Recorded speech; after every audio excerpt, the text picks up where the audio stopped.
ঈদের আগে আবারও আলোচনায় চট্টগ্রামের পোশাক কারখানা। শিল্প পুলিশের তথ্য মতে নগরীর ছোট বড় 1676টি শিল্প প্রতিষ্ঠানের মধ্যে 287টি কারখানার শ্রমিকদের ফেব্রুয়ারি বেতন এবং 413টি কারখানায় ঈদের বোনাস পরিশোধ করেনি মালিক পক্ষ। এর মধ্যে স্বতন্ত্র গার্মেন্টস কারখানা রয়েছে 64টি। বাড়ি ফেরা মানুষের ভোগান্তি কমাতে 18 মার্চের আগেই এসব প্রতিষ্ঠানে বকেয়া বেতন এবং বোনাস পরিশোধের নির্দেশনা দিয়েছে শিল্প পুলিশ। শেষ কর্মদিবসে যদি বোনাসের ডেট থাকে, ওই দিন যদি কোনো কারণে যারা বোনাস দিতে ফেল করে তাহলে কিন্তু মালিককে পাওয়া যায় না, শ্রমিকরা তখন রাস্তাঘাট অবরোধ করে। আমাদের ইন্ডাস্ট্রিয়াল পুলিশের পক্ষ থেকে বলছে যে কোনোভাবেই শেষ কর্মদিবসে বোনাস দেওয়া যাবে না। গার্মেন্টস মালিকদের সংগঠন বিজিএম এর সদস্যভুক্ত চট্টগ্রামের 342টি গার্মেন্টসের মধ্যে 302টি ফেব্রুয়ারি মাসের বেতন পরিশোধ করলো। ঈদের বোনাস দিতে পেরেছে 187টি প্রতিষ্ঠান। সেই অনুযায়ী এখনো 40টি কারখানা শ্রমিকদের বেতন এবং 155টির বোনাস বকেয়া রয়ে গেছে। তবে ঈদের বন্ধ শুরু হওয়ার আগেই বকেয়া বেতন বোনাস পরিশোধের আশ্বাস দিয়েছে মালিকেরা।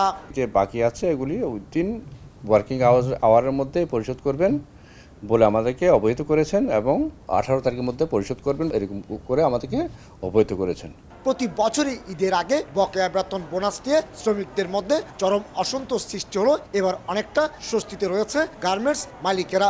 বিশেষ করে সরকারের কাছ থেকে গার্মেন্টস সেক্টরের 2,500 কোটি টাকার নগদ প্রণোদনার পাশাপাশি চাহিদা অনুযায়ী সহজ শর্তে ঋণ ছাড় হয়েছে কয়েকদিন আগেই। ব্যাংকগুলো জটিলতা এড়িয়ে দ্রুত টাকা পরিশোধে সক্ষম হলে চলতি বছরের ঈদ মৌসুম সুন্দরভাবে কেটে যাওয়ার আশা বিজিএমই এর। যেটা পেয়েছি সেটা সবার চাহিদা মোতাবেক এবং ব্যাংকও ডিরেক্টলি সব ওয়ার্কারের কিন্তু এমএফএসের মাধ্যমে ওয়ার্কারের অ্যাকাউন্টে চলে যাচ্ছে। সেখানে কখনো মালিক পক্ষে বা অন্য কারো এখানে কোনো সম্পৃক্ততা নাই। সেজন্য আমরা বলতে পারছি 100% আমরা ওভারকাম করতে পারছি। এবার চট্টগ্রামের 3টি ইপিজেডের বাইরে গার্মেন্টস সহ অন্যান্য শিল্প কারখানায় শ্রমিক রয়েছে অন্তত 12 লাখ, আর ইপিজেডে শ্রমিকের সংখ্যা 3 লাখের বেশি।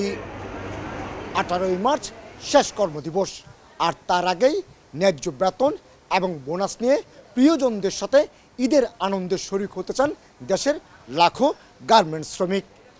কমল দে, সময় সংবাদ, চট্টগ্রাম।